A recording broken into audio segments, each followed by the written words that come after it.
Ya, Shalom. Kita berjumpa lagi dalam lanjutan pelajaran pengantar teologi sistematika. Dalam pelajaran sebelumnya, kita sudah membahas tentang pengertian, kemudian tentang syarat belajar teologi sistematika. Sekarang kita sampai kepada sumber teologi. Nah, saudara-saudara, ketika kita mau belajar teologi sistematika, tentu kita harus punya sumber. Apa sih yang merupakan sumber teologi itu? Yang pertama tentu adalah Alkitab. Alkitab sebagai sumber yang paling utama, yang menjadi otoritas tertinggi dan mutlak bagi iman dan kehidupan Kristen. Jadi ini hal yang sangat mendasar. Kita membangun teologi di atas dasar Alkitab sebagai kebenaran yang mutlak, yang memiliki otoritas tertinggi di dalam kehidupan kita sebagai orang-orang Kristen. Ya, jadi ini ya sumber teologi. Tapi yang kedua, ada tradisi gereja, khususnya dari bapak-bapak gereja dan perkembangan pengajaran di gereja dari zaman ke zaman, yaitu tentang apa yang diterima, apa yang ditolak oleh gereja sepanjang sejarah.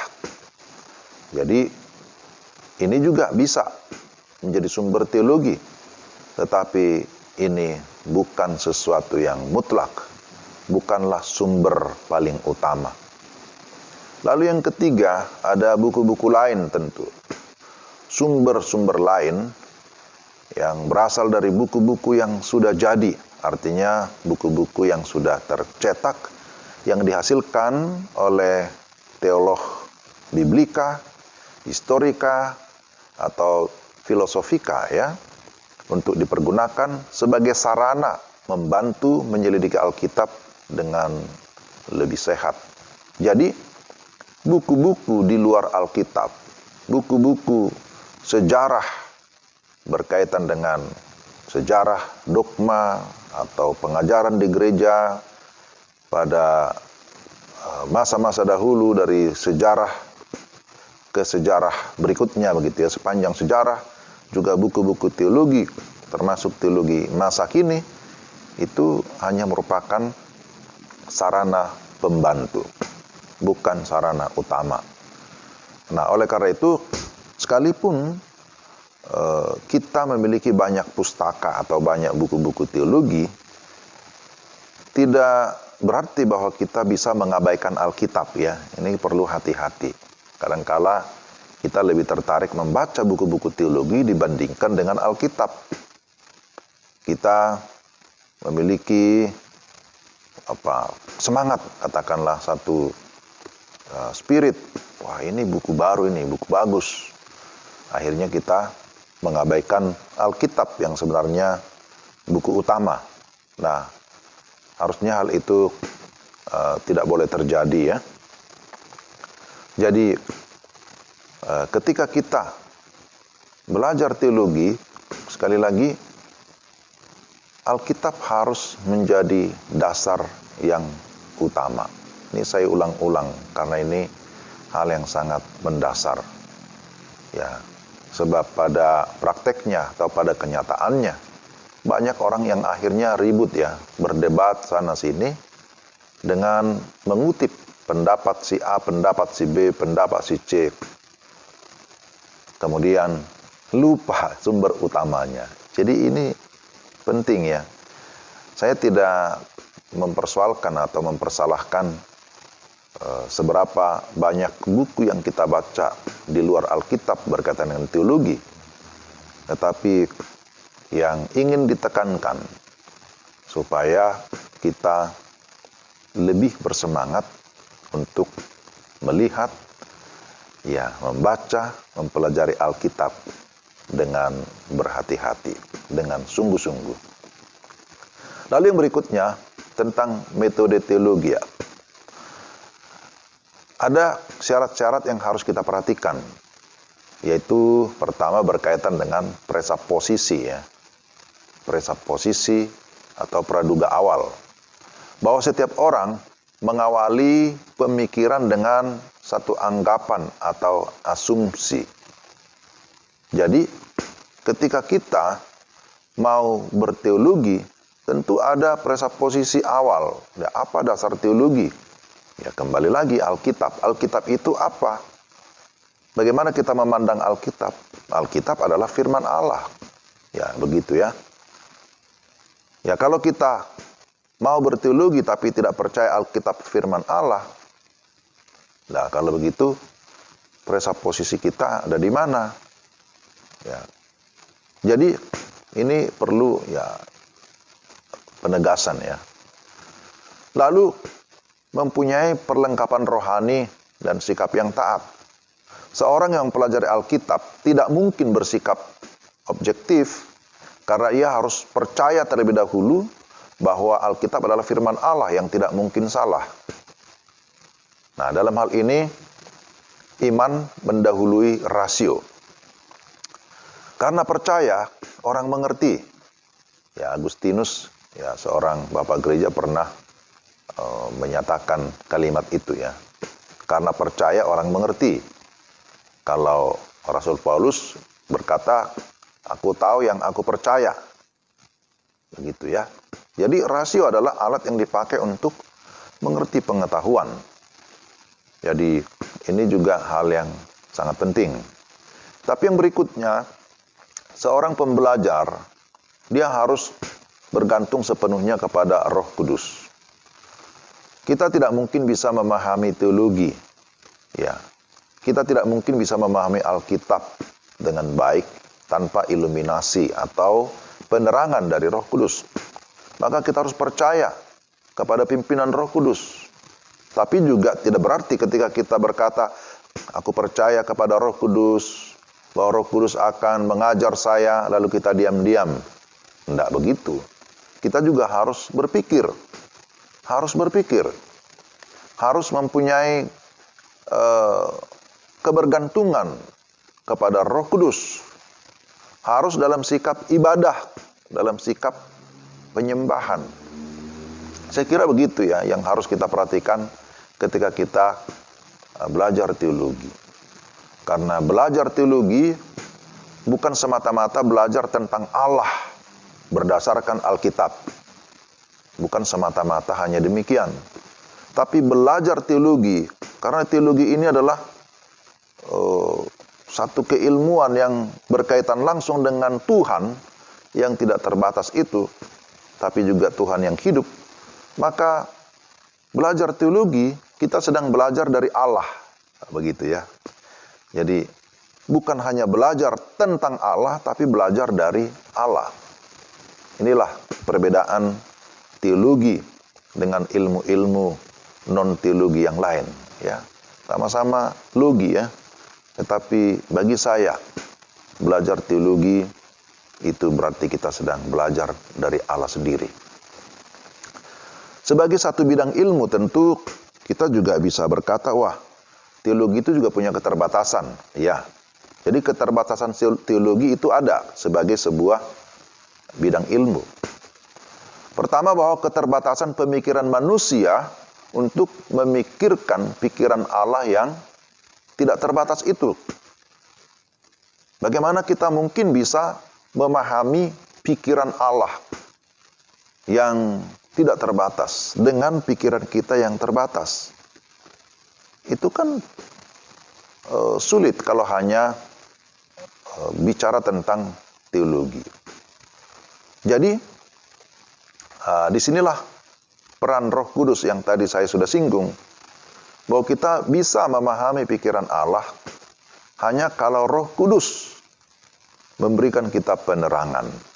Sebab Allah itu kan tidak bisa sebenarnya dijadikan penelitian seperti ilmu-ilmu biologi, fisika, matematika, atau sesuatu yang dibawa ke laboratorium untuk diperiksa, diteliti lalu didapatkan hasilnya. Tidak. Jadi Ini hal yang penting kita perhatikan. Lalu yang kedua, kekurangan ilmu pengetahuan pembantu. Iya, maksudnya apa? Waktu kita belajar teologi, jadi apa yang bisa dipakai ilmu lain ya untuk menolong kita bisa memahami teologi? Tentu sulit ya. Katakanlah ketika kita belajar tentang istilah Tritunggal di dalam teologi sistematika, ada itu ya. Nanti dipelajari juga waktu doktrin Allah, Tritunggal. Bagaimana merumuskan teologi Tritunggal berdasarkan ilmu pengetahuan. Kan sulit. Orang bisa membuat berbagai macam ilustrasi atau analogi. Tapi tetap tidak bisa ya. Ketika dihubungkan dengan Allah yang tidak terbatas, memakai analogi yang terbatas, itu tidak bisa memenuhi syarat sepenuhnya. Ya, kalau dipaksakan pun tidak bisa gitu ya. Jadi memang disitulah kita mengakui kekurangan ilmu pengetahuan pembantu untuk bisa menjelaskan tentang teologi yang begitu besar. Lalu keterbatasan bahasa manusia. Bagaimana kita bisa menjelaskan tentang Allah dengan bahasa manusia? Itu juga sulit ya. Belum lagi kalau bahasa Indonesia lebih terbatas lagi dibandingkan dengan bahasa asli. Bahasa asli Perjanjian Lama, bahasa Ibrani, tentu kaya juga dengan simbol-simbol. Bahasa Perjanjian Baru, bahasa Yunani, juga memiliki kekayaan arti ya, jika dibandingkan dengan bahasa Indonesia. Tapi tetap, mau bahasa Ibrani, mau bahasa Yunani, tentu tetap terbatas untuk bisa membahasakan tentang siapa Allah, bagaimana karakter Allah, dan seterusnya. Ya.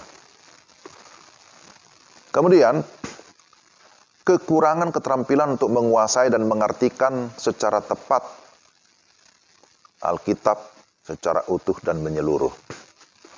Jadi, karena memang Alkitab itu tidak terbatas, kemudian juga kalau dilihat dari tahun-tahun penulisan kitab suci, setiap kitab-kitab itu tentu sudah ada yang ribuan tahun, ya beda-beda ya.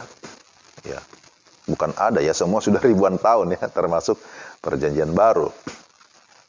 Tentu kita membutuhkan skill atau keterampilan yang disebut hermeneutik untuk bisa memahami secara utuh. Tapi tetap kita harus mengakui bahwa sepintar-pintarnya orang untuk menyelidiki kitab suci, kan tidak ada yang pernah ngaku, aku sudah tamat hermeneutik, aku sudah tamat menyelidiki Alkitab dari Kejadian sampai Wahyu. Tidak juga gitu loh. Jadi di sini juga kita mengakui bahwa kita juga bukan orang yang sudah menguasai semuanya. Wow. Maka di sini kita diajar untuk semakin rendah hati.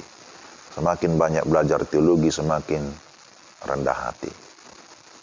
Berikutnya, bungkamnya penyataan lanjutan. Apa sih maksudnya? Kita kan percaya bahwa Alkitab itu sudah selesai dikanonkan. Dari Kejadian sampai Wahyu, semuanya 66 kitab. Dan bagi kita itu sudah cukup. Artinya kita mengakui bahwa Alkitab itu sudah enough, sudah cukup, sufficient. Tidak perlu ditambah, tidak perlu dikurangi. Tapi kan ada hal-hal yang sifatnya bagi kita masih secret, masih rahasia atau misteri. Dan belum ada penyataan lanjutan. Jadi tidak usah kita paksakan ya. Apalagi kalau ada orang berkata, aku dapat wahyu baru. Tidak ada lagi itu. Hal-hal yang dinyatakan itu bagi kita. Tapi hal-hal yang tidak dinyatakan, yang bersifat misteri, rahasia, itu bagi Tuhan. Jadi kalau Alkitab itu diam, atau dalam pengertian tidak memberikan penjelasan yang detail, ya kita tidak usah paksakan. Jangan kita lebih pintar dari Alkitab kan gitu ya. Tapi apa yang dinyatakan, hal-hal yang bisa kita selidiki, ya kita harus selidiki juga. Jangan juga kita berkata, ya sudahlah, tergantung pimpinan Roh Kudus. Ya, tidak bisa kan gitu ya. Orang mau mengajar atau orang mau berkhotbah, lalu berkata tergantung pimpinan Roh Kudus. Kalau kita tidak pernah persiapan, tidak pernah belajar, apa yang kita sampaikan? Jadi ini juga harus kita pahami. Belum lagi pengaruh dosa dan kehendak daging atau keinginan daging ya.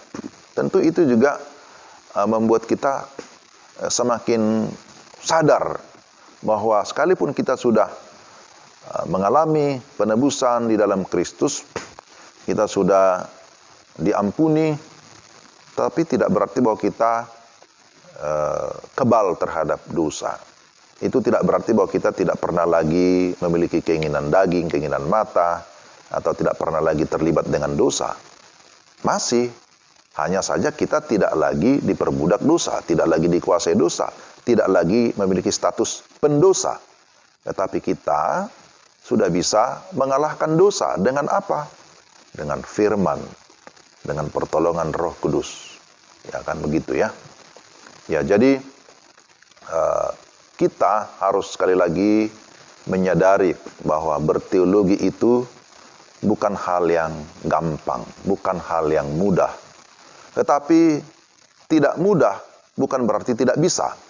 Asalkan kita mau memperhatikan syarat-syarat, metode-metode, kaidah-kaidah yang berlaku ya di dalam kita mempelajari Alkitab. Dan sekali lagi Alkitab menjadi sumber paling utama, dasar kita untuk bisa berteologi dengan benar. Berarti di luar Alkitab ya banyak teologi, tapi itu kita tidak terima itu sebagai teologi yang benar. Kenapa? Karena presuposisi kita Alkitablah kebenaran yang mutlak. Ya, saya harap saudara yang mendengar ini bisa memahami. Dan mari kita terus belajar dan belajar. Belajar dan berdoa, berdoa dan belajar. Supaya apa yang merupakan rahasia firman Tuhan, kita bisa pahami dengan baik. Dan firman itulah yang akan memperkuat iman kita. Sampai ketemu lagi di pembahasan selanjutnya. Tuhan memberkati.